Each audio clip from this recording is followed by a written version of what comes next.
పూరా local. Welcome to పూరా local. Telangana రాష్ట్రంలో స్థానిక సంస్థల ఎన్నికలకు రంగం సిద్ధమవుతుంది. జూలైలోనే గ్రామ పంచాయతీ, ఎంపీటీసీ, జెడ్పీటీసీ, మున్సిపాలిటీ ఎన్నికలను నిర్వహించాలని రాష్ట్ర ప్రభుత్వం నిర్ణయించింది.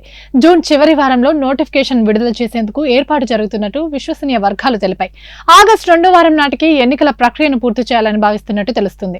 ఇప్పటికే ఓటర్ల జాబితా, వార్డుల విభజన, పోలింగ్ కేంద్రాల గుర్తింపు పనులు ఓ కొలికి వచ్చాయి. రాష్ట్రంలో 12,633 పంచాయతీలకు ఎన్నికలు జరుగుతాయని అధికార వర్గాలు చెబుతున్నాయి. ఈ పంచాయతీలన్నింటి పరిధిలో కలిపి 1,13,500కు పైగా వార్డులున్నాయి. మున్సిపాలిటీలలో కలిపి పంచాయతీలోని వార్డులు పోగా మిగతా వాటికి ఎన్నికలు నిర్వహిస్తారు. ఇక 5,817 ఎంపీటీసీ, 567 ఎంపీపీ, 567 జెడ్పీటీసీ స్థానాలకు ఎన్నికలు జరుగుతాయి.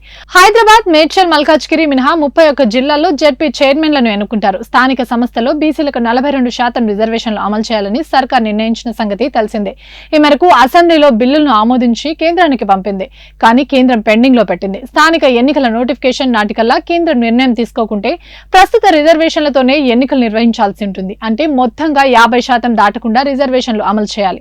స్థానిక సంస్థల పరిధిలో ఎస్సీ, ఎస్టీలకు జనాభా ప్రకారం రిజర్వేషన్లు కేటాయించి మిగతా రిజర్వేషన్లను బీసీలకు ఇవ్వాలి. ఈ లెక్కన గతంలో బీసీలకు గ్రామ పంచాయతీ, ఎంపీటీసీ, జెడ్పీటీసీ ఎన్నికల్లో 21 నుండి 22%, మున్సిపాలిటీలో 31% రిజర్వేషన్లు అమలయ్యాయి. అయితే స్థానిక సంస్థల్లో నేరుగా రిజర్వేషన్లు పెంచలేని నేపథ్యంలో పార్టీ పరంగా బీసీలకు 42% స్థానాలను కేటాయిస్తామని కాంగ్రెస్ గతంలోనే ప్రకటించింది. ప్రస్తుతం దీనిపై కసరత్తు కూడా జరుగుతోంది. మంత్రులు, ఎమ్మెల్యేలు, కార్పొరేషన్ చైర్మన్లు వంటి నేతలందరినీ క్షేత్రస్థాయిలో అందుబాటులో ఉండాలని సీఎం రేవంత్ రెడ్డి సూచించారు. ప్రభుత్వ పథకాలను విస్తృతంగా ప్రజల్లోకి తీసుకెళ్లాలని ఆదేశించారు. మరోవైపు కాంగ్రెస్ లో గ్రామ, మండల, జిల్లా స్థాయి వరకు అవకాశం ఉన్న పదవులను భర్తీ చేసేందుకు రంగం సిద్ధం చేస్తున్నారు. తద్వారా క్షేత్రస్థాయి క్యాడర్లో ఉత్సాహం నెలకొంటుందని భావిస్తున్నారు.